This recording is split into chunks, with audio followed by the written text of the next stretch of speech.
հոգեբանության մեջ հենց բան կա, երբ որ հանցագործը իր մանանդիթը փորձում է թաքցնել հանցանքը, հա, կոծկել այդ հանցանքը, եւ երբ որ մատնացույց են իրեն անում, ինքը այդ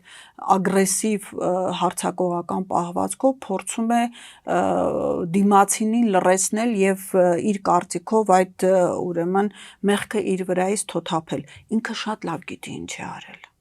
Ինքը շատ ավելի լավ գիտի ինչ է արել, քան մենք անգամ պատկերացնում ենք։ Նա գիտի, որ քայլից հետո ինչ եւ ինչ հրահանգների արդյունքում եւ ինչ գործողությունների արդյունքում ինչպես է եղել։ Ինքը շատ լավ գիտի, որ այդ մեղադրանքը, որ հնչում է, դա իրականությունն է, դա այն հանցանքն է, որի համար իրեն երբեք ոչ մեկ չի նել եւ նա պատմության էջերում արդեն այսպես քարով դաջված է մնալու որպես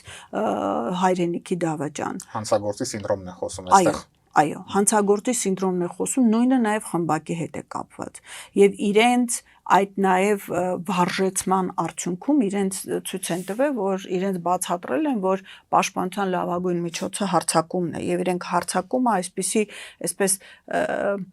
խիստ ագրեսիվ եւ հիստերիկ դրսևորումներ են տալիս, որից մարդիկ արդեն վաղուց նողկանք են ապրում ուղղակի։ Շատ են փախնելու մեջ, չկռվելու մեջ, երբ որ փաստը բոլորին այլ է, մարդը խոսում է ընդհանրապես Արցախում ոչ մի բան չկառուցելու մեջ, երբ որ Արցախը այսպես զերոյից հաշվի առնելով թե պատերազմի ժամանակ ադրբեջանցին ինչպիսի ավերածություններ են ենթարկել, զերոյից Արցախը ոտքի կանգնեցնելու եւ Կովկասի այսպես ադամանդներ դարձել, նա անգամ օրինապահության տեսակետից Ամբողջական հաղորդումը դիտեք մեր YouTube-յան ալիքում։